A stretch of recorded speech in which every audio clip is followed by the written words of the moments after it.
Yang Punamu Sharatchandra Sharma Impact News ki Sayol si Jeetendra Manipur dalam nok seri. Kasi Jeetendra Manipur ke topik si Overdraft Act complexity to political crisis hai begitu ni. Madudi political crisis हम दे already हारा सुमनिंग Fung सुम दे मदे खरा खरा सुम साफोंग लक्पा. अरे कि समूह कराए दोनों बड़ी सफल की वारी हम सो अंदर किजुन था जो ऊपर फंगनी है बगी स्वाइदी हौरागा political crisis से कितन तुम मसाफोंग पर की मरक से overdraft में वो साल लॉन्ग लागा थोम जलक पे वारी ने overdraft से मरम और Kanda Overdraft sigi magi tungui na hai batai mantri ani dagi maduri deputy chief minister dagi finance ke portfolio yamadu ba portfolio ma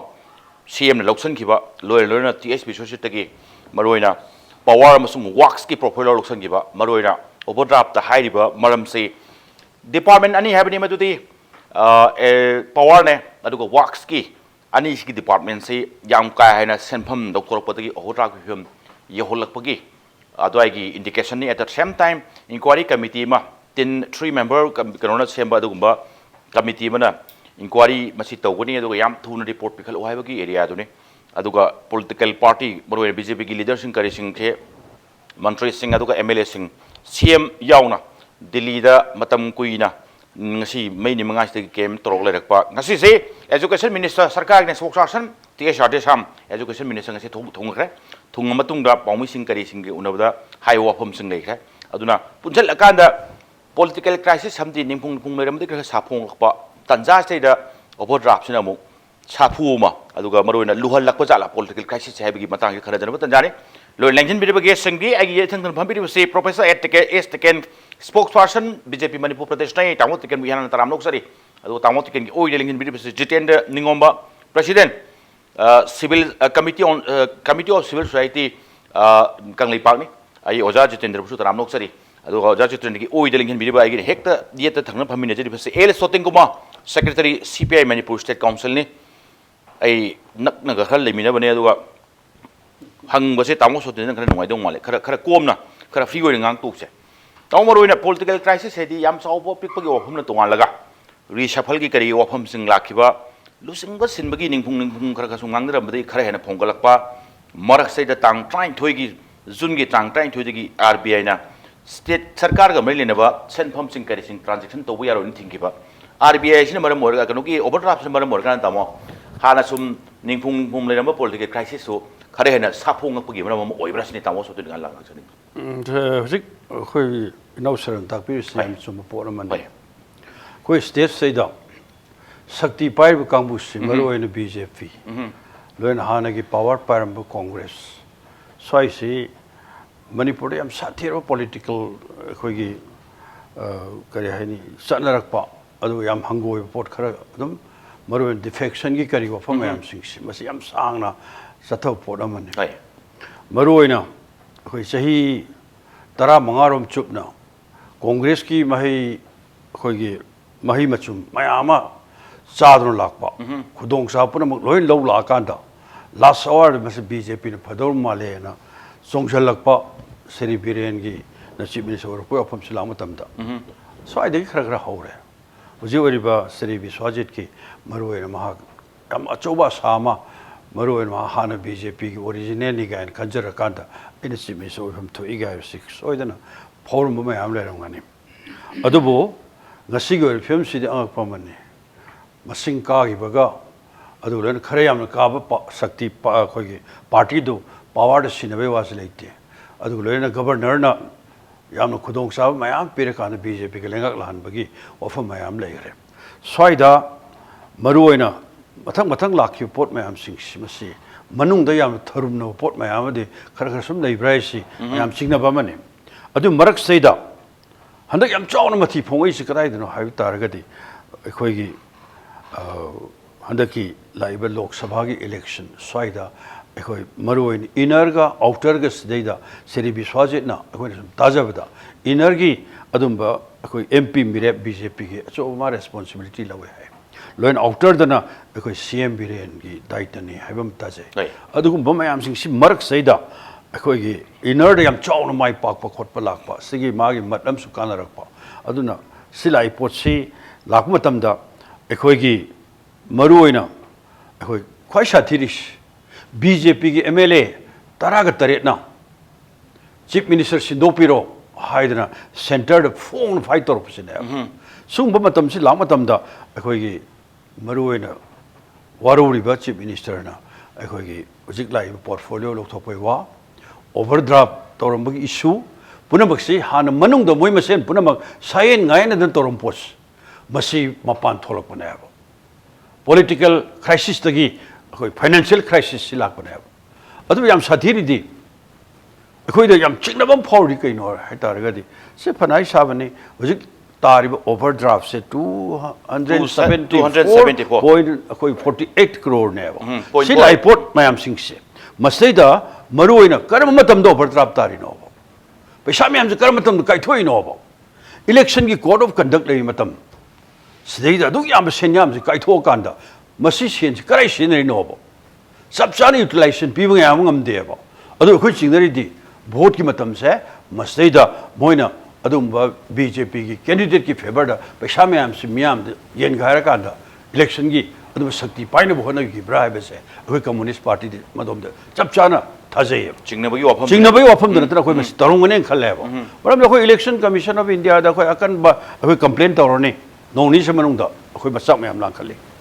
aduga si achoba asoi ba mare ba basi pura maksi aduga khoi gi honorable deputy cm adu bisri biswajit na simba kaya mana masida aduga rena biswajit ki matakta khoi gi magi tigat kani ga hari mayam sing masi wafam sing la ko da sen tigat pam thoi kana no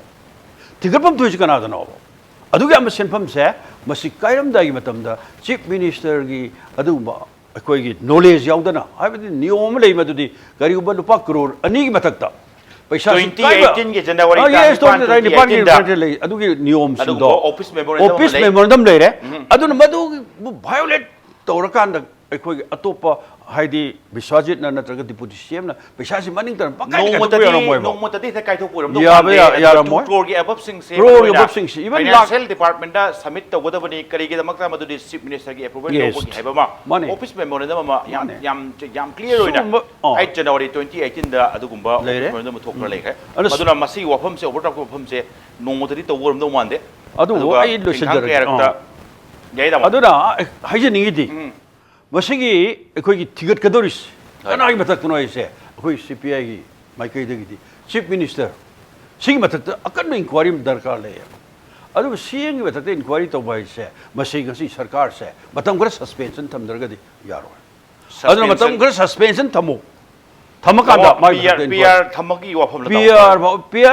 PR or temporary PR or mai matak ta akan back adu ba khoi gi tigat na bagi daitama overdraft political crisis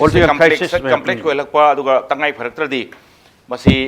ngasai gi PR gumam thamaga tikat yes adu bodar kale sam raga taw matang nong lak sage taw tiket maroina BJP gi yam senior spokesperson ni tamo gi hoju ngang gi ba singdu supplement taw ningba kakningba hapchan ningba loro happy PR ni at the same time tamo ngasi si maroina BJP sarkar gi haite government gi spokesperson tamo ra desam education minister ngasi Delhi dagi Imphal da around pung amaga minute yankai adwaida thungi bagi ani ga dwai thungi bi ofam ni damo wari chana bi balai bra damo tolakhiba mantri sing siga at the same time damo Delhi da kejale riba sing maruiba chief minister sing aruga minister atop sing council of ministers sing MLA sing kari sing tamo telephonic conversation ga to bi lebra new development fresh development tamo kari wo phangi aduga karim kanda tamo overdraft sina maram morga hana dagi ningphung lerakpa aduguma political crisis family ki matter ne di hai damo madwai du da karigumba khara hena lusalana bagi manama oibra sinita Howsik lairipa sarkar gi manungi irang haib tare hoi maside koi puna makaya mana loina khangare adu masida koi ngang riba sanari ba khangari ba se masi nataba adu ma ge reality du da koi yo yopsin bangam da area su lairi okay da kana mu kangu singna masi semester munabagi wafam ni ka haidana haiba natre hararga segi kano leire bising sida koi maseng marakta sagi masing yami ga yamtega digi phaiga phatega kana tongna bagi wafam no dosum satkhi basina ta ta sengbati BJP ki laijerwa magi se lengba ya ta principle aduga principle duna maram moitna sagi governance sama sathariba adu aidu da lainari ba koi gi minister sing MLA Singh party को organisation के लगी बस की मरक तजाइता करीमो gap खरा लाग पा है ता मधुकुंबा गैप खरा लाग पा दुना मरम होय तुना सागी अंडरस्टैंडिंग से गैप से साउखलक पा अदुना मरम होय तुना कोई वाफम से खरा खरा सिम निपुंग लेनरिंग तगी इलेक्शन की पोट लाए हजे पनबे खिरबा कोई के CPI के सोचिन साइम पनिगे माइ तौतना कोई थोदोना इनर MP की सिदाई सिदा इनर मनपुर पार्लियामेंट्री कॉन्स्टिट्यूएंसी के MP की मेरे पोरिबा डॉक्टर रंजन मांगवंद विश्वसिन फुल्ली हद यंथोक नत्रका तौपा नत्रका आउटर की लरिबा कोई के बेंजामिन माटे तना सिमिसर का तौबा हादुन थोदो पदुक में डिवीजन कैसु पार्टी के साइड के लैखिते जॉइंट इफर्ट अमा दुम थादे दुम तौ या मतम सु मानब सुनते अमने तरामा थोइदे तरग मने तरा निपान दने सारान में तरे निपान खेनब सुलै कोई पुन संतर तुम होने अमने माइ पाहौरे अमने माइ थिरे माइ पाखिबदुकी मिंगदु दैदुदा मधुद थोदोना कोइना ए विश्वसिन होनबनी अदुना मान खरे हेना मसी क्रेडिट सिलोभम थोइ नत्रग मान खरे हेना साउथोना हाइरे तैन नुंगाइत्रे कान सिमगना दि कसु कनो नत्ति हौजिके लैरिबसे तबदु मरक सिदै सिदा कोइना से चीफ मिनिस्टर ना मागी काउंसिल ऑफ मिनिस्टर्स ओइमिनरिबसिंगतगी मान पाम्बा तौहनिंगबा मदुगी मरकता खजि कक्तंग भाव तानदब खर लैबो ओइ अदुगा मरोमदा काउंसिल ऑफ मिनिस्टर्स सिंग लैरिबा MLA सिंग लैरिबा सिंगसिना चीफ मिनिस्टर दगी नत्रगा सरकार दगी मोनि एक्सपेक्ट तौजबा ए सिबाउदे कोइना तौबा याइना सिबाउदे कोइगी थबकनिना हाइदना खनबदुगी मरकतासो गैप खर लैनबा सिना मरम होइदना अदुगा इलेक्शन मयागी याम चिल्लबा दोमदागा वखल कासे हाइदोंनबा यादबा एत मी खरदबु फंगदे भोट से काद यादबनी नत्रगा कमाय तौर कादोरी कना कंटेक्ट तौनी कमाय तौ लौसलकनी करमा मेकानिज्म मसिनरगा इलेक्शन से काब यातके हाइबरोमदा ने हेन पुंगिंग से चंजिंगिदना मदोमदा पुंगिंग से था हौदबा अदुन मरम ओन गैप से सुम मथंग मथंग सुम लाउथोरकना कोनंगददी इलेक्शन से हाइदोप लोरकबा कांददी आइगी हांगको मतमदुदा मसेगे लालसी ओन थोगले हबा अदुबु थोगले से थोदोना लीडरशिप मुन्नबगी लानी हानदि लौबिदबा फै मदोमदा कैसु हाइदे मरम दिसदैस्ता मयामनि ततत्र ममिंग पक्सिन भेरेबा कोइगे विश्वजित ऑनरेबल मिनिस्टर मार्च मिनिस्टर होगी हाबी स्ट्रगल नते इस मा फोंगसु तुम हाइबन अदुगा सिदैस्ता सुमथोकनिंगबा तौहनिंगबा मदु वाफम खरबोते मान पनबा गनो सिलै अदुगा तोप कांगबु सिंगसो दि यावबुसु लै हजिके लैरि सेस्ता अदुगा चीफ मिनिस्टर सु सिदैस्ता दुयाम कन्ना हाइदे नंगना फम लौथो दौनिना दु तौरने काइन तौबगे लाल अदुम दि संसिनते लैरिबा सिंगसे कोइ मरकता करिगुंबा लैनरिबो गैप से इंटीजन सेंट्रल लीडर सिंग फमिनरगा वारी सारगा कोई मसेन अक्रॉस द टेबल फमिनदना ए सिगैना मान सोय खरे तौनिंगते ए सिगैना सिगै तौनिंग बनि मदुम फंगद्रे का हाइबने सिंगबसे वारी वताई सारगा लोसिननब चपदा हुजिक मसे स्टेट के लेवल दगी लांथोकेतना आत नेशनल लेवल दा दिल्ली दा नत्रगा गुवाहाटी दा लेबा खोगी जोनल ऑर्गेनाइजिंग सेक्रेटरी के लेवल दा वाफम सी यौरपदगी हौजिति आदा लेरिबा दिल्ली दा लेरिबा खोगी नेशनल ऑफिस की खोगी लेरिबा नेशनल ऑफिस बेयरर सिंगसेना मसी माइगै अनिमकी नत्रगा मी खुदिंगमकी वासी तारेरगा पेनबसे कदाइदनो तोरगा याम थुना मसीगे तमक वारोसिनो पोरकपगी थाकपुदा लैरे अरे मसी बाउदे आइसो लैबा कनो सिंगसे लोइनमक वारी वताई साजै एभन मिनिस्टरगा साबा विश्वजितगा साबा नत्रगा टोपा कांगबो सिंग करि सिंग कोइ लैसिंग सिगा सानबदा मदो खुमाइबा वैरेबा फिबम दुदि थुदोप खेनबा लैते अदुन याम थुना मसीगे सोल्यूशन मा मसीगे अनोमा सोइतन वारोसिनो पोरकनी हाइबसिमा सेंगे अदुगा बोट साइड हाइगद्रा साइड खुदिंगमक हाइगद्रा सब मानने यानरबिसे whatever decision taken by the national office national leaders इन लौरिबा डिसीजन से पुनमक से लोन यें कान लौरिसे मसी पुनमक अकोइद बाइंडिंग ने कोइ कसु थोदोप द लैते हाइबसिमना मोय मयामगी सब मानब मोटने अदुन थोदोप लैत्रे अदुगा होसे हाइबेरि बंदु हेजुता सिदा कोइना ओवरड्राफ्ट ताबा तादा वाफम सी याम टेक्निकल ओब पोटनी मरम जे मसी इलेक्शन लोइ के बगा अदुम हाइडोपद ngairing da ada parliament ki wasap baga tawdringe aham first session ga tawdringe da tholo ko port mane masai se technically aidi koi na sang na koi na face tarel ni pal thong na taw ki bagi sang ba matam amagi marakta central kano da su taw ba ya da ba koi su taw ba ya to mayam ama leiba hauji khenari badi mod khar khenari badi sai sta hainari si panglo do lo thokre panglo do lo thokki na si posit tari bani haibama panglo do lo thokpane ti city हाने ongoing continuing process continuing work कनो तो मदईदा court of conduct न काहेन ब नतब पोतु दा लौथोकी बने section लौदब मदी finance commissioner ना ओरी बसी मतम साना साना वाफम सिक्सी मुन्नन नहीं न तना खंग यारगा government पे हम थोको मागी सब साबे advice पे हो दबा adudagi masigi potsi oikre amarom dana monthly entitlement ate source mayam dagi lakadaba se lakpangam dabagi marak flow amaga ketang lep ki basina maram mo dana masi tare adubu masiga aduga koigi sarkari manungda aduga party ki manungda hai tare lady pa koigi pominari mayam singsi marakta tholoi wapam segati to dopa yamena mari thangna banate amati yam technical oiba potamani aduga somna kanda lady basina sai motto of administration to the motto of governance to the pen da we wapam ngaktani asigi ano tari basiga haigi overdraft tari basiga overdraft siga political crisis siga mari thangna te thuidong ngam ne banate haibne tamo ta kin thabire se horen ground da tamo Sotinkumar adum asi adum kano to yani khumi yani react to yani ai oja Jeetendra lakchaning base oja baroina handaki menoina handaki crisis se timing se tang chaphataba aduga maruina overdraft nu marab oira kanda political crisis se hanadi ning pung khara de lejabani kharaina mapanda tholopui wafam duni public domain da lakoi wafam duni aduga karum kanda oja ngasai gi political crisis tu mo hanle da overdraft nu marab oira kanda mantri anina pairamba portfolio ga maru oiba sing lokot ki bezai thambada pangum ngam dog di mande oja karum kanda khabar nung kari sing pau sing kari sing pa ba kanda chap chaba wafam hai tai kari dauri kari development se kari natabada chap chaba figure ba reality check ki wafam side kitang thaido ga hai tai yamna thajaba yaba pau ka haba source na ga hai ba khati dum integration samna ra kan aduga maru nga si sarkar ki government spokesperson th rade sam education minister na airport headline to ga media da thambibada maswai gi ngasi gi uriba tariba phongna riba mayam sing se karawai donoma khara henjanna exaggeration khara yaure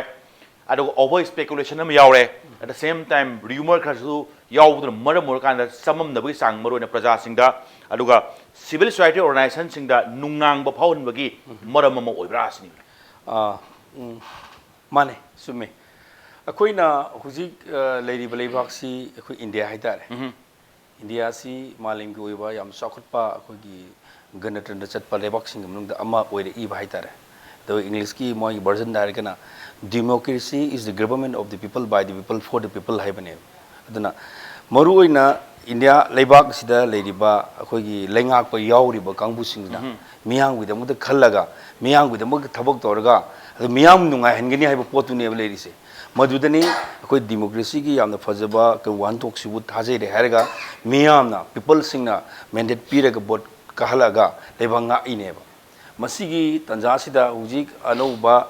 hana mamang de sahi kunmugi maya dagi akoi lengak sasan to group on pairama matungda anouba sasan malae masi manipur miyam piba maintain habitare maduda akoina phai na tu fate haibagi akogi object leite ngiba akoi du ujirba miyengna akoi ai samak haijabadare manipur miyam gi haitare manipur gi miyam da leidi fauri bu wakhalun du faurga haijabani laujabani aduna aikoina khali bu wakhalse CSO civil society organization sing khali bu wakhalsiga leingak ba yauri bu kangu sing khali bu wakhalsiga je manadeba singna aikogi manipur gi hujik leidi ba context yengol sungon manadeba aikoina pamna ama makoina pamna ama aduna aikoina kari pame ha matamda a good leader yamna paba leader ma mathau tare buje koi manipur da yamna paba leader ma mathau tai high leader sin taru khuding da manipur people sing yanba sini ba mathau tare se adugi tanjasida yamna luri ba mana atop leibak ki nadragi india ki manung da lebe state mayam gi kanoga akhoi gi manipur ge khena base kari kheno haiba kari gi khena na haiba damda manipur da hujik le si mi lakh kun nipan lising yangkhai manga satet mawda hum du urungani 2011 ni mikokti bada maduda maw ngoram paw mata gi exploded yawdraga ado hujiksi 2019 jorok matam da 30 plus len ngoda malai lakse masida le riba mi akoi gi praja sing gi wakhal sing se masigi mind sineba masigi mind de kari le gi sine hujik hana mamang da nimit kharani gi mamang da akhoi gi vote ki mayam de election gi matang da mayam si yam tumba chaba khangdana vote ki mayam nei nerami election pok tarami adu hujik de gi da yada hujik num tareba hujiksi tiga tung holung matam da mayam kai tawre tareba tari si kai gino sina nungnang bom phawri kai nungnang no haim matam da every year khuding sei khuding gi June July August haise yamna issue da yam uprise toba adugumba tanja amane ba kari gino haim matam da hauki ba thogdok mo yam legre ꯃꯔꯨꯑꯣꯏꯅ 2001ꯗ ꯊꯣꯛꯈꯤꯕ ꯑꯆꯧꯕ ꯏꯍꯧ ꯑꯃ ꯀꯔꯝꯕ ꯏꯍꯧ ꯃꯅꯤꯄꯨꯔꯒꯤ integrity ꯀꯥꯏꯕ ꯌꯥꯗꯦ ꯃꯅꯤꯄꯨꯔ ꯀꯥꯏꯕ ꯌꯥꯔꯣꯏ ꯍꯥꯏꯅ ꯇꯧꯈꯤꯕ ꯏꯍꯧ ꯑꯃ ꯂꯩꯔꯤ ꯍꯥꯏꯔꯤꯕ ꯏꯍꯧꯗꯨꯗ ꯂꯝꯗꯝ ꯑꯁꯤꯗ ꯄꯣꯛꯄ ꯏꯟꯗꯤꯖꯤꯅꯁ ꯄꯤꯄꯜ ꯍꯥꯏꯇꯥꯔꯦ ꯌꯥꯝꯅ ꯃꯒꯨꯟ ꯂꯩꯖꯒꯗꯕ ꯃꯁꯤꯡ ꯌꯥꯝꯖꯒꯗ꯭ꯔꯕ ꯑꯩꯈꯣꯏꯒꯤ ꯊꯋꯥꯏ 15 ꯃꯅꯤꯄꯨꯔꯒꯤ ꯀꯥꯏꯕ ꯌꯥꯔꯣꯏ ꯍꯥꯏꯅ 19 ꯊꯋꯥꯏ ꯂꯩꯈꯤꯗ꯭ꯔꯤꯅꯦꯕ ꯃꯗꯨꯒꯤꯗꯃꯛꯇ ꯂꯥꯛꯀꯗꯧꯔꯤꯕ ꯖꯨꯟ ꯇꯥꯡ 19 ꯁꯤꯗ ꯂꯥꯏ ꯀꯟꯅꯅꯕ ꯑꯗꯨꯒ ꯇꯧꯔꯕ ꯇꯥꯟꯖꯥ ꯑꯁꯤꯗ ꯍꯧꯖꯤꯛ ꯊꯣꯛꯂꯛꯄ ꯏꯔꯥꯡꯁꯦ ꯃꯁꯤꯅ ꯃꯔꯝ ꯑꯣꯏꯗꯨꯅ ꯑꯩꯈꯣꯏꯗ ꯌꯥꯝꯅ ꯋꯥꯔꯧꯍꯜꯂꯦ ꯍꯥꯏꯕ ꯄꯤꯄꯜꯁꯤꯡꯗ ꯊꯣꯛꯂꯛꯏꯕꯁꯤ ꯀꯔꯤꯅꯣ ꯁꯤꯅꯤ ꯅꯝꯕꯔ 1 ꯊꯣꯛꯂꯛꯏꯁꯤ ꯀꯔꯤꯅꯣ ꯅꯝꯕꯔ 1 ꯊꯣꯛꯂꯛꯏꯁꯤ ꯑꯩꯈꯣꯏꯒꯤ ꯑꯣꯖꯥꯅꯗꯤ ꯍꯥꯏꯕꯤꯈ꯭ꯔꯦ ꯃꯈꯣꯏꯒꯤ ꯌꯥꯝꯅ ꯐꯖꯕ ꯂꯦꯡꯒ꯭ꯋꯦꯖ ꯍꯥꯏꯇꯥꯔꯦ ꯌꯥꯝ ꯐꯖꯕ ꯂꯦꯡꯒ꯭ꯋꯦꯖ ꯀꯩꯁꯨ ꯅꯠꯇꯦ ꯈꯣꯠꯇꯦꯅ ꯍꯥꯏꯔꯦ ꯑꯗꯨꯕꯨ ꯑꯩꯈꯣꯏꯗ ꯐꯥꯎꯔꯤꯕ ꯄꯤꯄꯜꯁꯤꯡꯗ ꯑꯃꯁꯨꯡ CEOꯁꯤꯡꯗ ꯐꯥꯎꯔꯤꯁꯤꯗꯤ ꯀꯩꯒꯤꯅꯣ ꯍꯥꯏꯕ ꯃꯇꯝꯗ ꯍꯥꯏꯔꯤꯕ ꯏꯁꯨ ꯃꯈꯣꯏꯅ ꯊꯣꯛꯏꯕ ꯀꯟꯐ꯭ꯂꯤꯛ ꯃꯈꯣꯏꯒꯤ ꯐꯦꯃꯤꯂꯤ ꯃꯅꯨꯡꯒꯤ ꯑꯣꯏꯔꯁꯅꯨ ꯑꯍꯥꯟꯕꯗ ꯐꯦꯃꯤꯂꯤ ꯃꯅꯨꯡꯒꯤ ꯀꯟꯐ꯭ꯂꯤꯛꯁꯤꯅ ꯃꯔꯝ ꯑꯣꯏꯗꯅ ꯑꯩꯈꯣꯏꯗ ꯌꯥꯝꯅ ꯆꯤꯡꯅꯍꯟꯕ ꯐꯥꯎꯔꯤꯑꯕ ꯀꯔꯤ ꯆꯤꯡꯅꯍꯜꯂꯦ ꯍꯥꯏꯕ ꯃꯇꯝꯗ ꯑꯩꯈꯣꯏꯗ ꯃꯥꯡꯗ ꯍꯧꯖꯤꯛ ꯇꯥꯗꯨꯅ ꯂꯩꯔꯤꯕ ꯏꯁꯨ ꯃꯌꯥꯝ ꯑꯃ ꯁꯤꯇꯤꯖꯟꯁꯤꯞ ꯑꯦꯃꯦꯟꯃꯦꯟ ꯕꯤꯜ ꯌꯥꯝꯅ ꯃꯔꯨ ꯑꯣꯏꯈ꯭ꯔꯕ ꯕꯤꯜꯅꯤ ꯃꯁꯤꯒꯤ ꯕꯤꯜ ꯑꯁꯤ ꯃꯔꯨꯑꯣꯏꯅ ꯅꯣꯔꯠ ꯏꯁꯇ ꯂꯩꯔꯤꯕ ꯑꯗꯨꯒ ꯑꯩꯈꯣꯏꯒꯤ ꯃꯅꯤꯄꯨꯔꯒꯤꯗ ꯂꯩꯔꯤꯕ ꯃꯤ ꯀꯥꯡꯕꯨꯁꯤꯡꯅ ꯌꯥꯈꯤꯕ꯭ꯔꯥ ꯌꯥꯗꯕ꯭ꯔꯥ ꯀꯣꯏꯁꯟ ꯑꯃꯅꯤ ꯁꯤꯁꯦ ꯑꯗꯨꯗ ꯚꯣꯠ ꯀꯥꯈꯤꯕ ꯀꯥꯡꯕꯨꯅ ꯌꯥꯔꯦ ꯍꯥꯏꯅ ꯂꯧꯕꯗꯨꯗꯤ ꯏꯗꯤꯁ ꯑꯩꯈꯣꯏꯅꯗꯤ ꯂꯧꯗꯦꯕꯗꯣ ꯑꯩꯈꯣꯏ ꯂꯧꯗꯦꯕ ꯃꯗꯨꯒꯤ ꯗꯦꯃꯣꯀ꯭ꯔꯦꯁꯤꯗꯨ ꯑꯃꯦꯔꯤꯀꯥꯗ ꯆꯠꯂꯤꯕ ꯗꯥꯏꯔꯦꯛ ꯗꯦꯃꯣꯀ꯭ꯔꯦꯁꯤ ꯑꯣꯏꯇꯥꯔꯒꯗꯤ ꯃꯤ ꯑꯅꯤꯈꯛ ꯂꯦꯞꯐꯝ ꯇꯥꯔꯒꯗꯤ ꯑꯗꯨꯒꯤ ꯔꯤꯖꯜ ꯆꯞ ꯆꯥꯕ ꯐꯪꯒꯅꯦꯕ ꯑꯗꯨꯕꯨ ꯅꯠꯇꯕꯅꯤ나 ꯍꯧꯖꯤꯛ ꯑꯩꯈꯣꯏꯗ ꯐꯥꯎꯔꯤꯁꯤ ꯃꯔꯨꯑꯣꯏꯅ ꯍꯧꯖꯤꯛ ꯁꯔꯀꯥꯔ ꯄꯥꯏꯔꯤꯕ ꯏꯟꯗꯤꯌꯥꯁꯤꯕꯨ ꯂꯩꯉꯥꯛꯏꯕ ꯀꯥꯡꯕꯨꯁꯤꯒꯤ ꯈ꯭ꯋꯥꯏꯗꯒꯤ ꯃꯆꯤꯟ ꯆꯠꯄ ꯑꯩꯈꯣꯏꯒꯤ ꯍꯣꯝ ꯃꯤꯅꯤꯁꯇꯔ ꯍꯥꯏꯕ ꯇꯥꯔꯦ ꯃꯍꯥꯛꯅ ꯍꯥꯏꯔꯦ ꯁꯤꯇꯤꯖꯟꯁꯤꯞ ꯑꯦꯃꯦꯟꯗꯃꯦꯟ ꯕꯤꯜꯁꯦ ꯁꯨꯡꯁꯣꯏ ꯁꯣꯏꯗꯅ ꯄꯥꯁ ꯇꯧꯔꯅꯤ ꯍꯥꯏꯔꯦ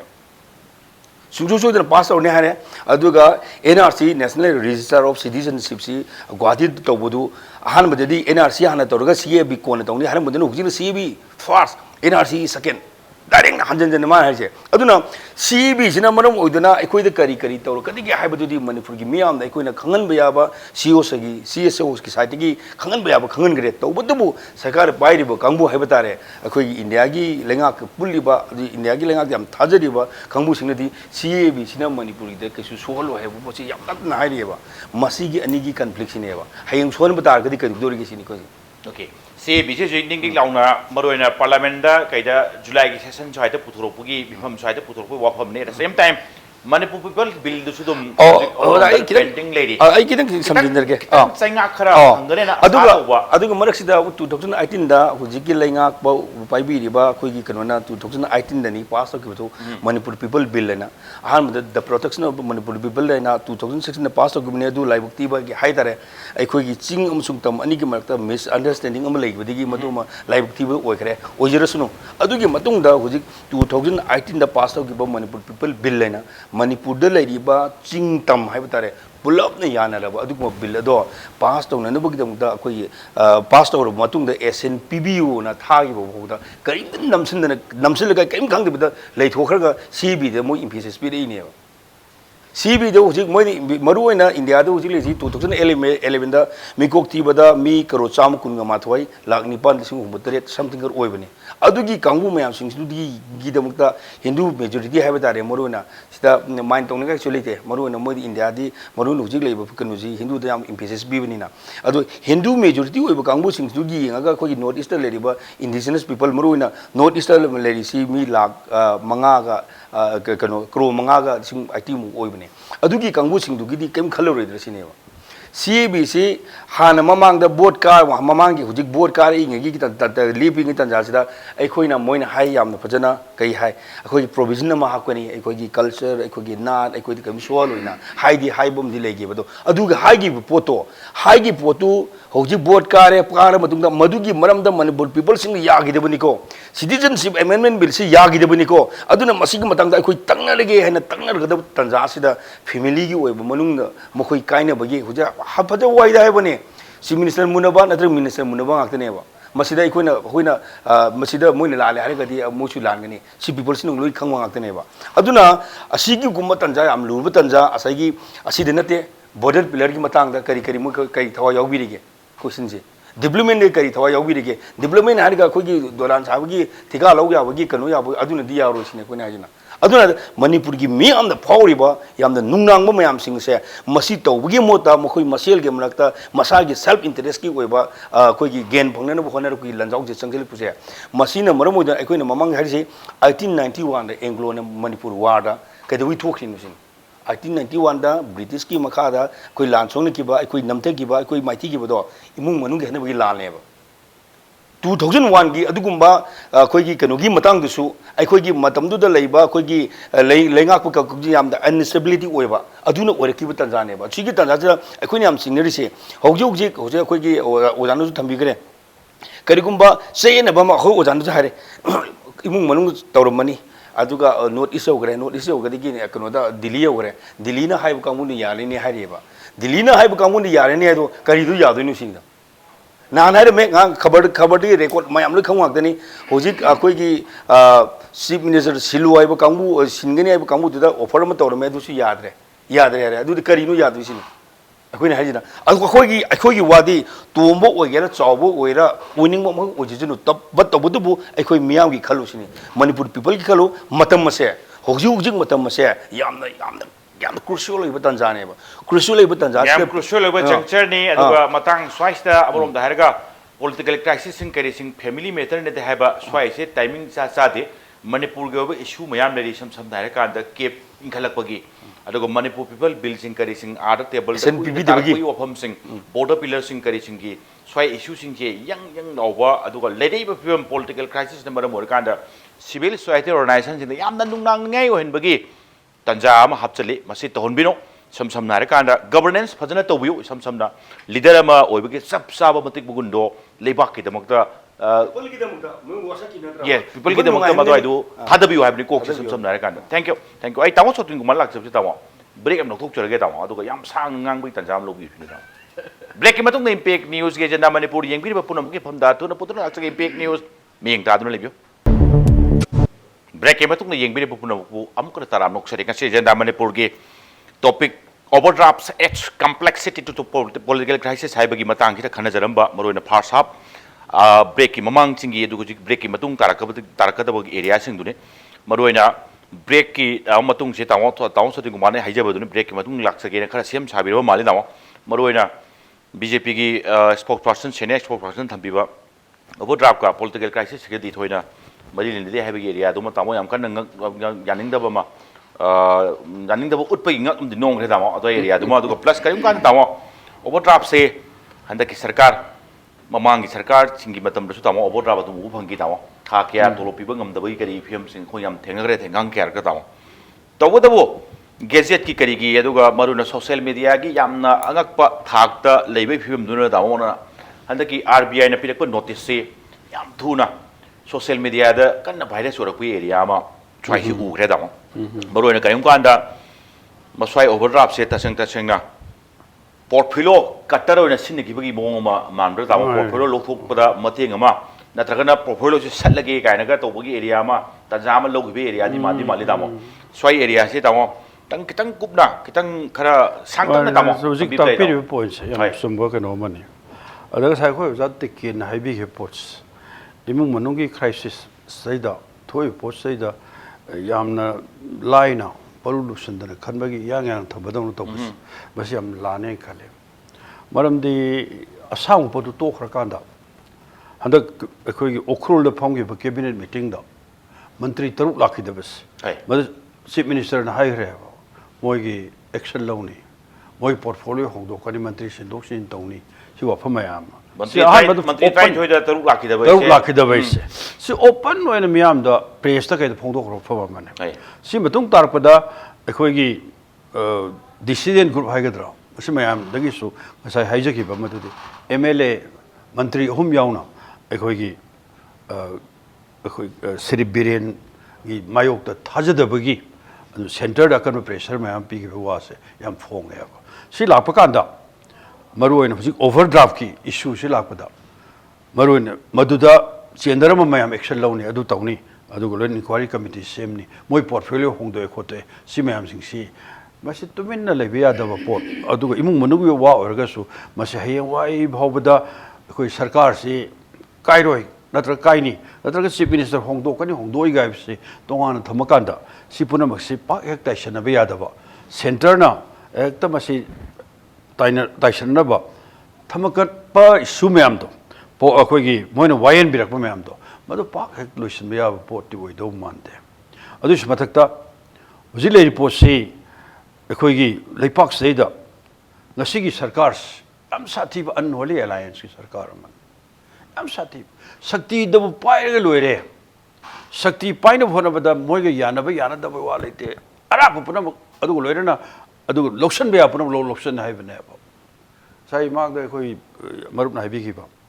ꯁꯤ ꯈ꯭ꯋꯥꯏ ꯂꯨꯔꯤꯁꯤ ꯑꯩꯈꯣꯏꯒꯤ NPF ꯀ BJP ꯁꯔꯀꯥꯔ ꯄꯥꯏꯃꯤꯟꯅꯔꯤ ꯃꯅꯤꯄꯨꯔ ꯄ꯭ꯔꯖꯥ ꯃꯤꯌꯥꯝ ꯄꯨꯝꯅꯃꯛꯅ ꯌꯥꯝ ꯃꯔꯨ ꯑꯣꯏꯔꯤꯕ ꯑꯩꯈꯣꯏꯒꯤ ꯅꯥꯒꯥ ꯐ꯭ꯔꯦꯝꯋꯥꯔꯛ ꯑꯦꯒ꯭ꯔꯤꯃꯦꯟꯁꯤꯅ ꯃꯔꯝ ꯑꯣꯏꯔꯀꯥꯟꯗ ꯑꯩꯈꯣꯏꯒꯤ ꯇꯦꯔꯤꯇꯣꯔꯤꯌꯦꯜ ꯏꯟꯇꯤꯒ꯭ꯔꯤꯇꯤ ꯀꯥꯏꯈ꯭ꯔꯒꯗ꯭ꯔꯥ ꯍꯥꯏꯅ ꯐꯥꯎꯔꯤꯕ ꯋꯥꯈꯜꯁꯦ ꯃꯁ꯭ꯋꯥꯏꯗ NPF ꯀ ꯂꯦꯡꯒꯣꯟꯅꯔ ꯆꯠꯃꯤꯟꯅꯕꯗ ꯀꯩꯁꯨ ꯕꯦꯔꯥ ꯂꯩꯇꯦ ꯍꯟꯗꯛꯀꯤ ꯂꯣꯛ ꯁꯚꯥ ꯏꯂꯦꯛꯁꯟꯗꯨꯗ ꯁꯔꯀꯥꯔ ꯄꯥꯏꯃꯤꯟꯅꯔꯤꯕ ꯃꯁꯦꯟ ꯄꯨꯟꯅ ꯊꯦꯡꯅꯩ ꯑꯗꯨꯕꯨ ꯑꯩꯈꯣꯏꯒꯤ NSCN IMꯅ ꯑꯣꯚꯔ ꯄꯥꯋꯔ ꯇꯧꯔꯒ ꯇꯧꯈꯤꯕ ꯃꯌꯥꯝ ꯈꯪꯕꯤꯗꯨꯅꯦꯕ ꯑꯗꯨ ꯄꯨꯝꯅꯃꯛ ꯂꯩꯅ ꯅꯝꯗꯨꯅ ꯃꯣꯏꯅ ꯄꯥꯝꯃꯤꯕ ꯃꯌꯥꯝꯗꯨꯗꯤ ꯑꯩꯈꯣꯏ ꯁꯣꯏꯗꯅ ꯑꯩꯈꯣꯏ MP ꯐꯥꯎ ꯊꯥꯒꯠꯂ ꯇꯧꯅꯤ ꯍꯥꯏꯁꯤ ꯈꯪꯉꯒ ꯃꯗꯨ ꯀꯔꯤ ꯑꯦꯛꯁꯟ ꯂꯧꯕ ꯉꯝꯒꯦꯕ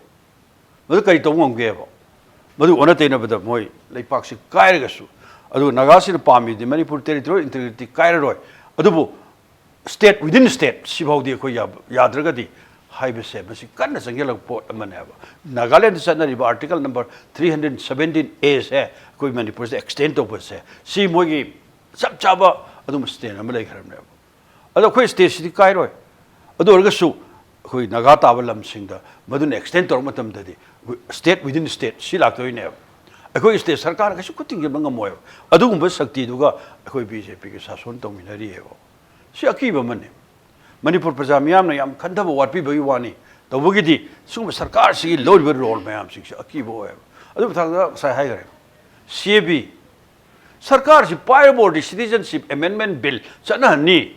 ꯍꯥꯏꯕꯁꯤ ꯑꯗꯨꯕꯨ ꯍꯧꯗꯨꯅ ꯃꯤꯌꯥꯝꯁꯤ ꯚꯣꯠ ꯄꯤ ꯉꯛꯈ꯭ꯔꯕꯖꯥꯠꯅꯤ ꯁꯤꯁꯨ ꯑꯗꯨꯕꯨ ꯁꯤꯇꯤꯖꯟꯁꯤꯞ ꯑꯦꯃꯦꯟꯃꯦꯟ ꯕꯤꯜꯗ ꯀ꯭ꯂꯣꯖ ꯈꯔ ꯍꯥꯞꯄ ꯀꯥꯟꯗ ꯅꯣꯔꯠ ꯏꯁꯀꯤ ꯑꯣꯏꯅ ꯅꯠꯇ꯭ꯔꯒ ꯃꯅꯤꯄꯨꯔꯒꯤ ꯑꯣꯏꯅ ꯃꯗꯨ ꯈꯔ ꯁꯦꯝꯗꯣꯛ ꯁꯦꯝꯖꯤꯟ ꯇꯧꯅꯤꯡꯉꯥꯏꯁꯤ ꯌꯥꯕ ꯄꯣꯠ ꯅꯠꯇꯦꯕ ꯕꯪꯒ꯭ꯂꯥꯗꯦꯁꯇ ꯃ꯭ꯌꯥꯟꯃꯥꯔꯗꯒꯤ ꯆꯪꯉꯛꯄ ꯔꯣꯍꯤꯡꯌꯥ 7 लाख ꯀꯔꯝꯅ ꯊꯥꯏꯂꯦꯟꯒꯤ ꯏꯊꯛ ꯑꯃꯗ ꯃꯣꯏ ꯆꯥ ꯀꯌꯥ ꯂꯩꯔꯝꯃꯤꯕꯅꯣ ꯚꯥꯔꯠꯇ ꯀꯌꯥꯝ ꯆꯪꯁꯤꯜꯂꯛꯑꯕꯒꯦ ꯍꯧꯖꯤꯛ ꯃꯅꯤꯄꯨꯔꯗ ꯔꯣꯍꯤꯡꯌꯥ ꯃꯌꯥꯝ ꯌꯧꯔꯛꯏ ꯁꯤꯇꯤꯖꯟꯁꯤꯞ ꯑꯦꯃꯦꯟꯃꯦꯟ ꯕꯤꯜꯁꯤ ꯄꯥꯁ ꯇꯧꯔꯕ ꯃꯇꯨꯡꯗ ꯃꯁꯤꯒꯤ ꯑꯗꯨꯝ ꯕꯪꯒ꯭ꯂꯥꯗꯦꯁꯇꯒꯤ ꯂꯥꯛꯄ ꯍꯤꯟꯗꯨ ꯃꯌꯥꯝ ꯑꯃ ꯑꯩꯈꯣꯏ ꯃꯅꯤꯄꯨꯔꯗ 1000ꯒꯤ ꯋꯥ ꯅꯠꯇꯦ ꯂꯥꯛꯇ ꯌꯧꯔꯛꯀꯗꯣꯏꯅꯦꯕ ꯀ꯭ꯂꯣꯖꯅ ꯌꯥꯄꯣꯟꯇꯦ ꯁꯤꯒꯤ ꯑꯀꯤꯕ ꯃꯌꯥꯝꯁꯤꯡꯁꯦ ꯃꯁꯤ ꯁꯔꯀꯥꯔꯁꯤꯅ ꯀꯔꯤꯁꯨ ꯈꯟꯗꯦꯕ ꯀꯔꯤꯝ ꯈꯟꯗꯦ ꯃꯗꯨ ꯃꯤꯌꯥꯝꯅꯁꯨ ꯕꯤꯆꯥꯔ ꯇꯧꯕ ꯉꯝꯗꯦ ꯑꯗꯨꯅ ꯁꯤꯒꯨꯝꯕ ꯂꯥꯛꯏ ꯃꯌꯥꯝꯁꯤꯡꯁꯤ ꯄꯥꯋꯔꯁꯤ ꯄꯥꯏꯔ ꯂꯣꯏꯔꯦ ꯍꯥꯏꯕꯁꯤꯒꯤ ꯃꯅꯨꯡꯗ ꯉꯁꯤꯗꯤ ꯄꯥꯋꯔ ꯄꯥꯏꯅꯤꯡꯕ ꯋꯥꯈꯜꯁꯤ ꯀꯔꯤꯒꯤꯅꯣ ꯃꯣꯏ ꯃꯁꯦꯟꯒꯤ ꯃꯔꯛꯇ ꯂꯩꯄꯥꯛꯀꯤ ꯂꯟ ꯊꯨꯝꯁꯤ ꯃꯨꯟꯅꯕꯒꯤ ꯋꯥꯅꯤ ꯁꯥꯌꯦꯟ ꯉꯥꯏꯅꯕ ꯃꯗꯨꯗꯒꯤ ꯊꯣꯛꯂꯛꯄ ꯂꯥꯟꯅꯦꯕ ꯂꯥꯛꯏꯕ ꯄꯨꯝꯅꯃꯛꯁꯦ ꯑꯩꯈꯣꯏ ꯑꯣꯅꯔꯦꯕꯜ ꯆꯤꯐ ꯃꯤꯅꯤꯁꯇꯔꯁꯦ ꯌꯥꯝ ꯃꯔꯨ ꯑꯣꯏꯅ ꯄꯥꯋꯔ ꯑꯗꯨꯒ ꯂꯣꯏꯅꯅ ꯑꯆꯧ ꯑꯆꯧꯕ ꯄꯣꯔꯠꯐꯣꯂꯤꯑꯣ ꯃꯌꯥꯝꯁꯤ ꯃꯥꯒꯤ ꯈꯨꯠꯇ ꯂꯣꯏꯅ ꯀꯟꯇ꯭ꯔꯣꯜ ꯇꯧꯕ ꯄꯥꯝꯃꯤ ꯑꯗꯨꯅ ꯁꯤꯒꯨꯝꯕ ꯃꯌꯥꯝꯁꯤꯡꯁꯤ ꯃꯔꯛꯇ ꯑꯃꯨꯛꯀꯁꯨ ꯑꯇꯩ ꯃꯟꯇ꯭ꯔꯤꯁꯤꯡꯁꯨ ꯑꯗꯨꯒ ꯂꯣꯏꯅ MLA ꯂꯣꯏ ꯄꯥꯝꯃꯤ ꯑꯗꯨꯒ ꯂꯣꯏꯅꯅ ꯑꯩꯈꯣꯏꯒꯤ ꯑꯐꯕ ꯄꯣꯔꯠꯐꯣꯂꯤꯑꯣ ꯄꯥꯝꯃꯤ ꯑꯁꯨꯃꯥꯏꯅ ꯃꯌꯥꯝꯁꯤꯡꯁꯤꯒꯤ ꯋꯥꯈꯜꯁꯤ ꯑꯇꯩ ꯀꯔꯤꯝ ꯆꯪꯗꯦ ꯃꯟꯇ꯭ꯔꯤ ꯑꯣꯏꯕ ꯑꯐꯕ ꯄꯣꯔꯠꯐꯣꯂꯤꯑꯣ ꯄꯥꯏꯕ ꯑꯗꯨꯒ ꯂꯣꯏꯅꯅ ꯂꯩꯄꯥꯛꯀꯤ ꯂꯟ ꯊꯨꯝ ꯂꯨꯠ ꯇꯧꯕ ꯑꯃ ꯇꯧꯕ ꯃꯌꯥꯝꯁꯤꯡꯁꯤꯅꯦꯕ ꯁꯤꯅ ꯃꯔꯨ ꯑꯣꯏꯅ ꯉꯁꯤꯗꯤ ꯐꯣꯡꯉꯤ ꯂꯩꯄꯥꯛꯁꯤꯗꯩꯗ ꯐꯨꯗ ꯁꯤꯀ꯭ꯌꯨꯔꯤꯇꯤ ꯑꯦꯛꯀꯤ ꯆꯦꯡ ꯂꯨꯄꯥ ꯀꯤꯂꯣꯗ ꯂꯨꯄꯥ 3 ꯄꯤꯕꯁꯦ ꯉꯁꯤ ꯃꯥꯔꯀꯦꯠꯇ ꯂꯨꯄꯥ 50ꯒꯤ ꯃꯊꯛꯇ ꯄ꯭ꯔꯖꯥ ꯃꯤꯌꯥꯝꯅ ꯆꯦꯡ ꯇꯥꯡꯕꯒꯤ ꯑꯋꯥꯕ ꯃꯗꯨ ꯃꯥꯌꯣꯛꯅꯔꯒ ꯃꯤꯌꯥꯝꯅ ꯆꯥꯔꯤꯑꯕ ꯑꯩꯈꯣꯏ ꯑꯆꯥ ꯆꯦꯡ ꯂꯨꯄꯥ 50 45 ꯌꯧꯈ꯭ꯔꯦ ꯆꯤꯡꯒꯤ ꯂꯝꯗ ꯇꯝꯄꯥꯛ ꯂꯝꯗ 50ꯒꯤ ꯃꯊꯛꯇ ꯄꯤꯈ꯭ꯔꯦ ꯁꯤ ꯀꯔꯝꯍꯥꯏꯅ ꯇꯧꯅ ꯊꯣꯛꯂꯛꯏꯅꯣ ꯃꯤꯌꯥꯝꯗꯒꯤ ꯂꯟ ꯊꯨꯝ ꯂꯨꯠ ꯇꯧꯕꯒꯤ ꯃꯗꯨꯒꯤ ꯆꯥꯎꯔꯕ ꯃꯗꯨ ꯋꯥꯊꯣꯛ ꯑꯃꯅꯦꯕ ꯑꯦꯁꯦꯟꯁꯤꯌꯦꯜ ꯀꯃꯣꯗꯤꯇꯤꯁ ꯃꯌꯥꯝ ꯑꯃ ꯑꯉꯛꯄ ꯐꯪꯅ ꯃꯃꯜ ꯇꯥꯡꯈ꯭ꯔꯦ ꯄ꯭ꯔꯖꯥꯁꯦ ꯑꯉꯛꯄ ꯋꯥꯔꯕ ꯄꯨꯟꯁꯤ ꯑꯃꯅꯦꯕ ꯁꯤ ꯄꯨꯝꯅꯃꯛꯁꯤ ꯅꯥꯀꯜ ꯑꯃꯔꯣꯝꯗꯗꯤ ꯉꯁꯤꯗꯤ ꯌꯦꯡꯕꯤꯔꯣ ꯐꯥꯏꯅꯥꯟꯁꯤꯌꯦꯜ ꯀ꯭ꯔꯥꯏꯁꯤꯁꯁꯤ ꯂꯥꯛꯑꯦ ꯑꯣꯚꯔꯗ꯭ꯔꯥꯐꯀꯤ ꯋꯥꯐꯝ ꯂꯥꯛꯑꯦ ꯁꯤ ꯀꯃꯥꯏꯅ ꯇꯧꯅ ꯀꯥꯏꯊꯣꯛꯑꯝꯃꯤꯅꯣ ꯉꯁꯥꯏ ꯃꯥꯡꯗ ꯍꯥꯏꯐꯦꯠ ꯄꯟꯕꯤꯈ꯭ꯔꯦ ꯑꯗꯨꯕꯨ ꯆꯤꯐ ꯃꯤꯅꯤꯁꯇꯔꯅ ꯑꯀꯟꯕ ꯌꯥꯊꯪ ꯑꯃ ꯇꯧꯊꯗꯅ ꯃꯔꯤ ꯂꯩꯅꯕ ꯀꯟꯁꯔꯟ ꯃꯤꯅꯤꯁꯇꯔꯅ ꯑꯀꯟꯕ ꯌꯥꯊꯪ ꯑꯃ ꯇꯧꯊꯔꯀꯥꯟꯗ ꯃꯁꯤ ꯇꯧꯗ ꯌꯥꯗꯦꯅ ꯍꯦꯛꯇ ꯐꯣꯔꯁ ꯁꯤꯖꯤꯟꯅꯔꯛꯄ ꯃꯇꯝꯗ ꯗꯤꯄꯥꯔꯠꯃꯦꯟꯠꯀꯤ ꯂꯩꯔꯤꯕ ꯐꯝꯅꯥꯏꯕ ꯀꯥꯡꯕꯨꯁꯤꯡꯗꯤ ꯀꯩꯁꯨ ꯇꯧꯕ ꯉꯝꯕ ꯅꯠꯇꯦꯕ ꯇꯧꯗꯣꯏꯗꯨꯅꯦꯕ ꯁꯦꯟꯇꯔꯗꯒ ꯄꯥꯏꯁꯜꯂꯦ ꯁ꯭ꯇꯦꯠꯇꯒ ꯄꯥꯏꯔꯦ ꯃꯗꯨ ꯄꯩꯁꯥꯁꯤ ꯌꯦꯜꯂꯣ ꯃꯥꯏꯔꯣꯝ ꯊꯥꯗꯅ ꯍꯦꯛꯇ ꯂꯧꯊꯣꯛꯄꯅꯦꯕ ꯃꯁꯤꯒꯤ ꯃꯌꯥꯝꯁꯤꯡꯁꯤꯒꯤ ꯀꯩꯅꯣꯁꯤꯡꯁꯤꯅ ꯃꯄꯥꯟ ꯊꯣꯛꯂꯛꯏꯁꯤ ꯃꯌꯥꯝꯁꯤꯡꯁꯤ ꯑꯗꯨꯕꯨ ꯉꯁꯤꯗꯤ ꯉꯁꯥꯏ ꯌꯥꯝ ꯍꯥꯏꯕꯤꯈ꯭ꯔꯦꯕ ꯑꯩꯈꯣꯏꯒꯤ ꯃꯔꯨꯞ ꯑꯩꯈꯣꯏ ꯍꯥꯏꯕꯤꯈ꯭ꯔꯦꯗꯣ ꯁꯤ ꯃꯔꯨ ꯑꯣꯏꯅ दी पॉलिटिकल क्राइसिस और में मोई मसेन मरकता पॉलिटिकल क्राइसिस और में अब शक्ति मुनबगी मधुर तंगाई फदना आई शक्ति से फजना निथीन मरा चेन लेहौगे है तारगदि अखोगी मनुंगदगी खरमदि action लखताय हाइबिस La मतमदा ngасai punna kari haini yam phajadab londa ne waru bidiadi lut tominaru kambuse masi sen mayam ji yendar pakanda atopam di excel lawna honda asengro takthok narak pane ba haidok narak pane ba si mayam loi khangnar ba pham mayam ne ba leira ko jang loi khang pham ne ba adu masi lot pa yaro ba leipak state da kana ba kamu sing di shakti paibe ne pai si kana uji yembiro bharot ki parliament ta Karib Lok Sabha MP Singh, Sangma Khare Hin Bisi Marakta, more than 478 MP. They are crorepati. What is crorepati Atani? Rajito Minamo crorepati, Karam will be abage. Habata di Karbar Olani, black marketeer, ni Luterni. Sumayam Singh Sina, Nashidi, the Pasigi, Parliament representative, MP or in a Mantri or in a Moina. But when you Karib say MP ani. Purna government private mina ama namana toba duga maruina pesai kari wafom lakanda clearancing karising approval karising kang dum khang na ngak ni sam ni adu ko len sakti na overdraft tu taseng na hai river department sing karising paliba sing na hekta bak panglong lu kai su to bang amoy moy na official ka moy ka tang amoy acho wo hang amoy rim ka na punna dum tawminaruga Some Narakanda, Titan Narqua, another kind of Haidum Narpaneva, Tamo Batang, Tanga, Laxaba Yabring get out. Tamo taken Maruina, which I will say, overdraft cigar, political crisis cigar, Maryland, they have a possum, the Masi Langani, heavy areas of Pongo put at the same time, family matter, BJP Goba, State Goba, Manum Goba, family crisis, family method, but Hojimaki Oidre. Madu hena chawkhat kidana bigger spectrum da sakidana Delhi yaure aduga tawon su thamdi thambi madu Delhi gi kari gi lusing basing da sungoi choidana intervene tawrakanda lady crisis se pekere chawgera sungoi choidana resolve tawni haibi area aduni dawo kamai thamdi da akoi gi se BJP se national party ne se koi wangang dring de ihal han punung da thambi ka do okay national party se gi magi organizational structure se ada grassroots gi but level committee to yaure ga the national president phawbage national council phawgi marak sidaista thangkhang kaya leire ga lakpo potman ha khoi gi state party gi manung dai khoi gi internal loiba sigumba thodo khara ngai taba crisis hai ga ka dogera am thoi base regional party na tere ga kana gumba party macha man moi swai da koka toksel ga khoi loinare ha be aba potu na te sidaista last leriba Quite con ba, quite a name but talk the labor would power the toy but to say.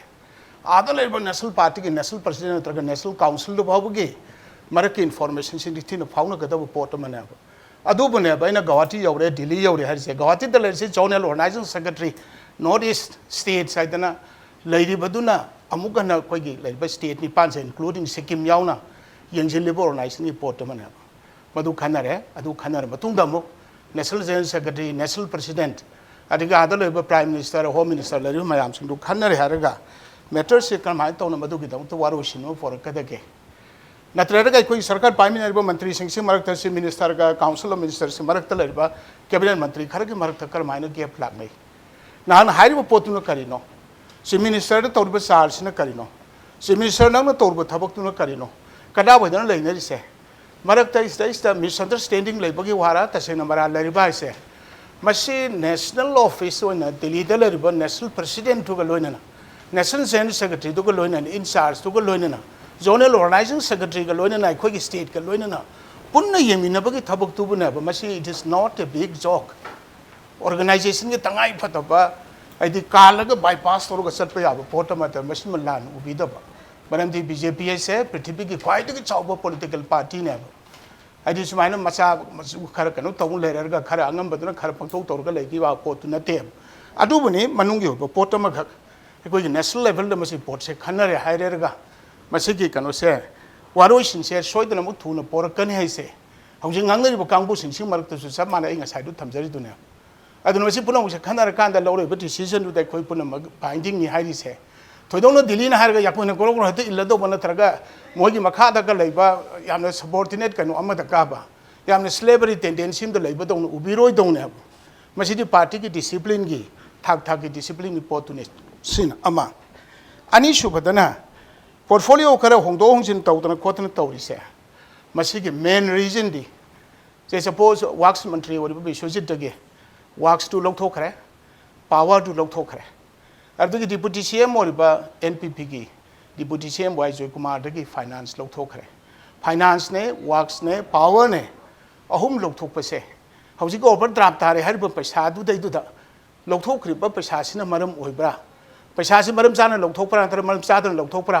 Court of conduct सने मंग लौसिलिसे on going हानदगी सथरक पोट सिंगिदि मदुगी लरिबा code of conduct तुना पुनजिल्लगा लेते लई अदुग मसि करा वैद लाले सि थिगन न बनेब मदुगी दमुत 3 मैन इंक्वायरी कमिटी हम सेम बनेब 3 मैन इंक्वायरी कमिटी सिन तौनो भोनन गदे याकोइन पंगाइ दा हाइजलु बुस मतंग सफाते को सीमा अटोप मन हौजे कोइ सीएबी की वा हत पुथोरे मणिपुर पीपल्स बिग वा हत पुथोरे 1991 के एंग्लो मणिपुरी वार की वा हत पुथोरे अकोइ से इशू मंगा तोक्ति हिंगा लेब मणिपुर मतम पुनमत करीम कांदा खदंग नेम थब यावी करीम कांदा ता हाइगलप यावी मतम की मतुंग मर्जर एग्रीमेंट दुम हाइगत्र दुम लई इनर लाइन पान में दुम हाइगत्र दुम लई नि अदे बॉर्डर की इशू हाइगत्र सुम लई नि स्टिल लेजिबा कनो सिंगसिराबो को अदगी सीएबी 2016 की वा 16 टुदे हौजे कौदबा यारे मरम जे सीएबी की state level citizen amendment bill की वा नत्र हरगा मणिपुर पीपल्स बिल की वा सिदा आईडी सपोज अखोई लेनरी से अखोई हम इंक्लूसिवली कोई पुनमक से सिदा सिटीजन ओइमिनरिबा मणिपुरी ओइमिनरिबा इंडियन ओइमिनरिबा कोई पुनमक से अखोई इंक्लूसिवली लौरे हरगा मदुगी कानागदबा पॉलिसी रोम दो वाक तो होनरी गैता सागी हम सेक्टरियन और वखल मत तौरे हरगा चार्जेस मयाम मरम साब सादो पंक्ति दे थिने हरगदी आई होजे एंकर की थ्रू द हंजगेने अइन हौजे पंजरिबा अहिंगबा इशू तरुक तरेट से मसै से बीजेपी का कर मतम मरी थांगगेन merger agreement was in the year 1949 अरदगी सिदैस ILP in the year 1950 Himmat Singh ने कमिश्नर वने दे लोकथोकी बपोट अमने अदगी मथक द बॉर्डर फेंसिंग की वाज है 1965 ता एंग्लो बर्मा अनि सिगी कनोसी डिक्लेरेशन तौर मतुंग 1967 द सबन खायबा अदुग बीजेपी 1990 के अप्रैल की तरुक तलिंग खपनेबा करा वाइद लेनै सैसिदा इनर लाइन पार्म की वफम सुदुंगा सलेरिबा दगी कनो द मर्जर एग्रीमेंट बिसो हाय लै पुनम सिंग से फ्रेमवर्क एग्रीमेंट हारगसु करा वाइद नोब लेदिसे सिदैसिदा अखोई कुपना अखोई पुनम की ओइबा इंक्लूसिव ओइबा वासदि ngang अमद नत्रगा अमद सुम मराल सि सिरेरगा अम तौरगा सुम लैनी हाय तारगदी अखोई जोबा अखोई के बेस्ट लेवल दा अखोई के सीरियसनेस तो utmost seriousness to go learn masi si walk out and tawri Manipur peoples be says the past down of one of the BJP no yet khibrane still ri bu kan se karigum technical advice da soy bu lerga so delhi de halak na bonari adu mathak da all party puna masi ki team mama delegation am satana yarga de khoi SNP biro hairi adagi states article 371A madai do da say RN Rabina hagibati siga manaba ma torok pa yai hagibadane aba not itself 71 is amongst the extent only so high there adu magi information lack of information so leram gane aba article 371 is in Nagaland sanaraga article 371 C is in Manipur 92% of the entire territory of the state of Manipur sanaraga C is lagi bana adu C is na maram moidna sidela li pasaner 92% se sig manungda valley people like khoi adu da sala khunda ba ya de करीगुमने थबक सुबदगी सिरगा मफम J पुथोप यादरे नोजुथानी सैसे my थादोक सरमगे high फाउ यादेब अदु वरगदी मसैसे in totality येंगेरगा CAB न कदाइदनो article 371 सी न कदाइदनो 371 ए न कदाइदनो 370 कश्मीर न करी हाइरेनो पुनमक्सी inclusively येंगेरगा तौरगा कनो तो गो फैयाबा अदुगो सिनैसे ताराइबो overdraft की वफम सिगा खोगी crisis सिग मरि थांगदे हाइबदि क्राइसिस न हान थोक्रो पोड मने अदुबदे सेन काइथो काइसिन द करिगुम इरेगुलरिटी खरा लेरम तारगदी मदुगुम हेगन हाइबना जो सीएम ना यामने कैटेगोरिकली हारियाबा फॉर टाइम बीइंग्स इंक्वायरी से तौरगा करिगुम आरान खरा लेरगदी मदु फंगबा यानब लाले लांदे खंगदोंग नब दो for time beings Moid Locsin बदन है फाइनेंस लोक्सिन मदु खंगदोक से है खंगदोक से हाइबने अदु लोक्सिन आई माउंड हंगेबको अदु सिदैस फाइंडिंग से फंग मतुंग सिदैस लालमद्रदि कदौता है लालमद्रदि मयाम पुनम खनरगा पोतो दुम तौता रेदना अदु लालमगना लालबै थोगु मसा लाखिना हौजे लाले तरग सुमी खंगद्रिङेदा इंक्वायरी से याम genuine ओबा impartial of inquiry am to yan and bagi damakta hari basing se general power se general work se general finance se local haga inquiry treatment committee ke sem ga to haibadan have adu matam punamakta whatever is taken up by BJP loina mag lale si aduni adani ka pangai da hajilagadi adu people will not admire us will not accept us karigumba thoidokpa aran hui yorom dragadi pairamba portfolio sing lokholbu portfolio sing kari sing do amuk handokpai kari wafam sing tamo tiken thamdi thambiri tawdabu portfolio sum pairam dagi lokhot ki be sam narakanda yam nungaitaba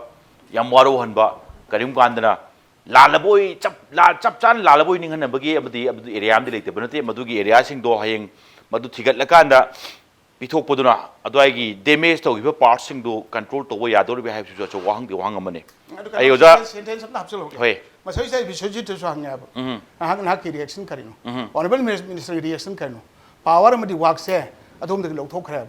haujale film se karino inquiry tawni haiba kanda ba ai ngonda le document lai puna mak se sincerely honestly inquiry committee mang da loina mak thamgani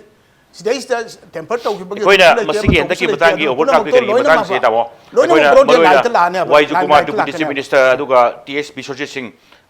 animak sai ne interview lojaba kan hai risi tasang na masigi overdraft ki kari issue se maswai da cm ki chap chaba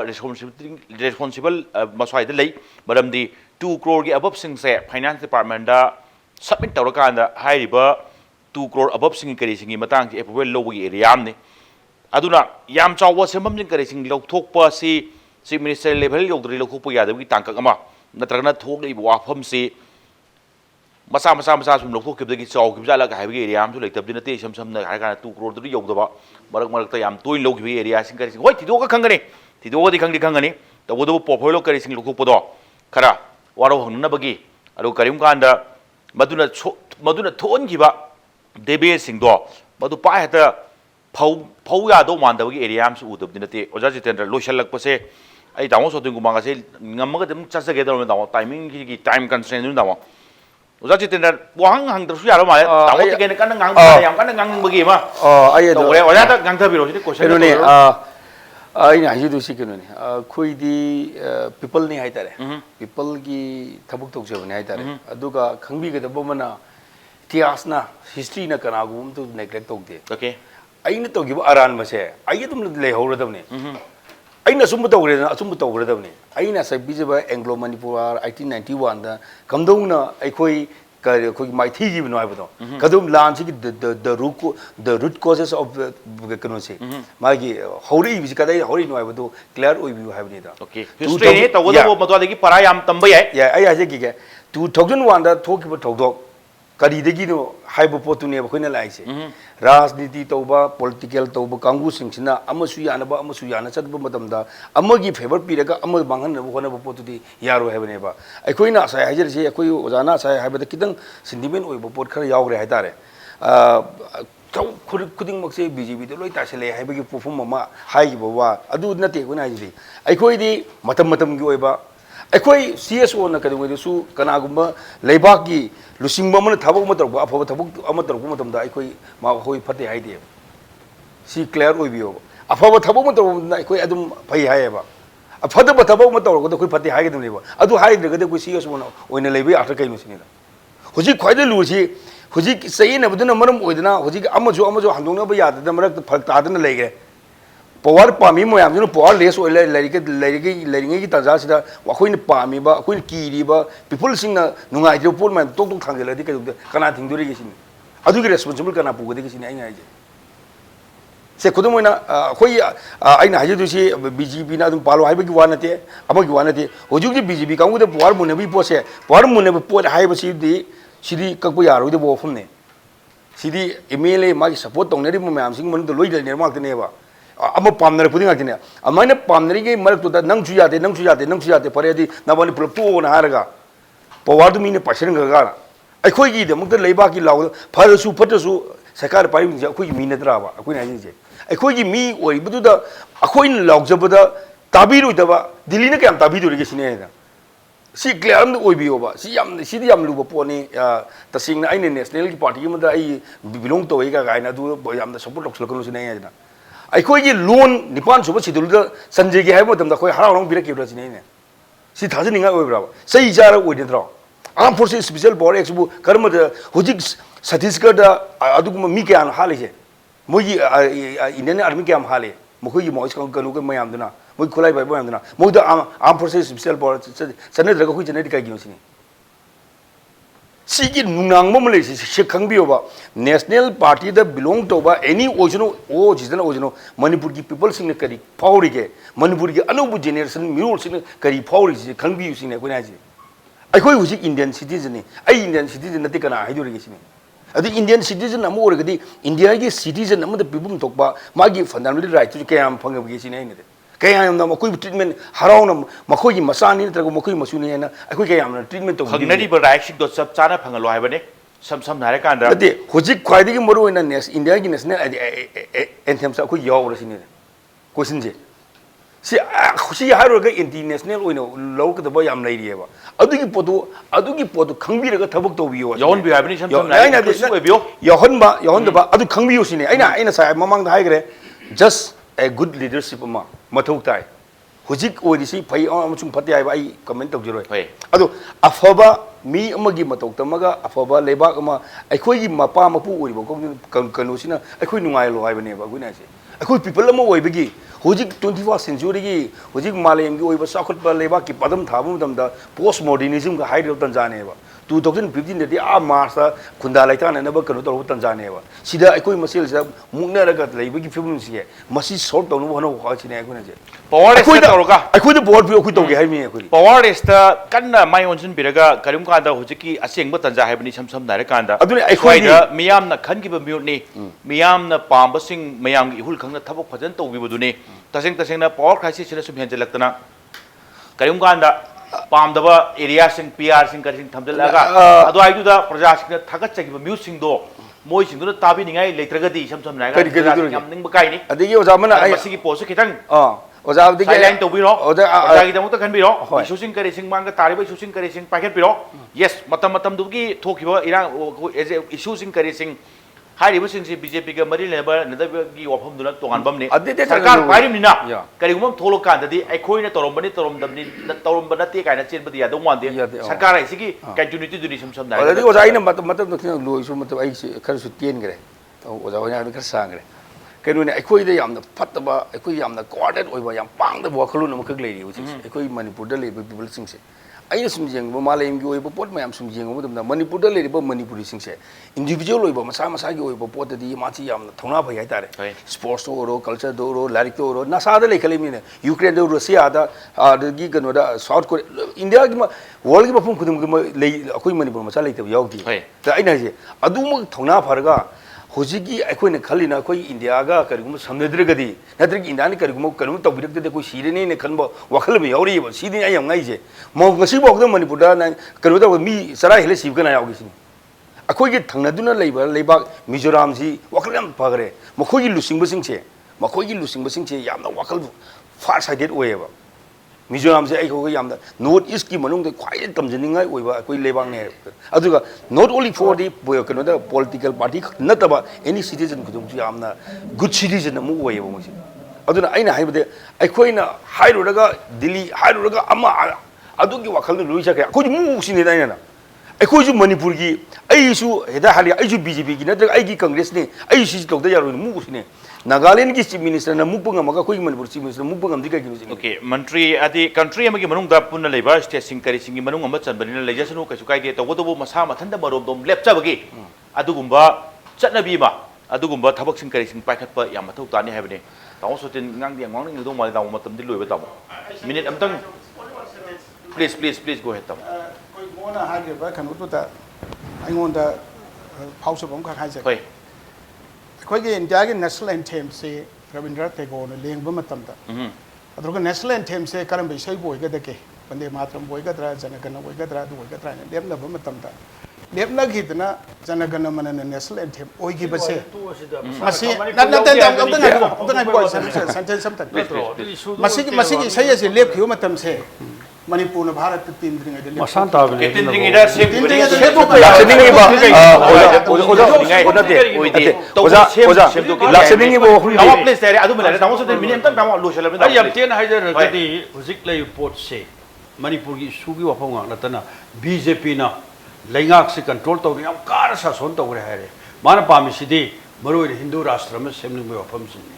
sidai da like anything sanjala pu iroina nama maroi na handak election se corporate funding election ai bida chobo chobo senjau pai me am tor parina adu kaidong wi su sum sarkar sidagi asa mata su to to ni ga leite leite la mi yang pu che hai ni ga leite na awab nangani adu loirana mi kharagi di angak pa phangna मधुगी सरग पक्न वाखट पदु लोइसलक पदा वाय Matang ngasa ko jati ke na habi gi bedo prithvi da khwai gi chawa party BJP ne haise lane khale ai khoi chau thok chawe wanti prithvi da khwai gi chawa party sidi communist party ne prithvi gi leipa karai dno to chapi khoi party leita lam lei okay thank you bharot ki wang mada no political party communist party is a political party ne BJP is na prithvi da khwai chawa party no adom dia adom da argument oh my lam to adom da argument to kita ada tenda matam lo oja apik argument tor kono oja ni gai khumna jai oja ni gai khumna jai akhoi gi moda akhoi gi phojabadi akhoi manipuri ama oina manipuri ama oina nationalism mai dare akhoi imalai ba idam dam se asibi nungsi biyo ne each and every political party boiro ama boiro nungsi biyo tawbud bo khwai gi lebak singa ku matam da khwai di mathok tari se rajniti to kangbu sing se masina mama lebak nungsi se kidang he thayai na bu uba masi de ne ba khoi ni irang ngore se thank you oja tamo tiken aduga oja Jeetendra aduga tamo Soten ngasi pek ni yuste do lakbi ba aduga ngasi ge Manipur se mapung phan bibki damak ta ai losala kuti kai khrum jeru case ahum ku am kan ta gan ngasi ge damak ta pek news je Manipur matang chu losal jen batan jai role adu bulam dam se tholu ba thodo atho kya ge manik chum report ke damak impact news ming ta du lebiyo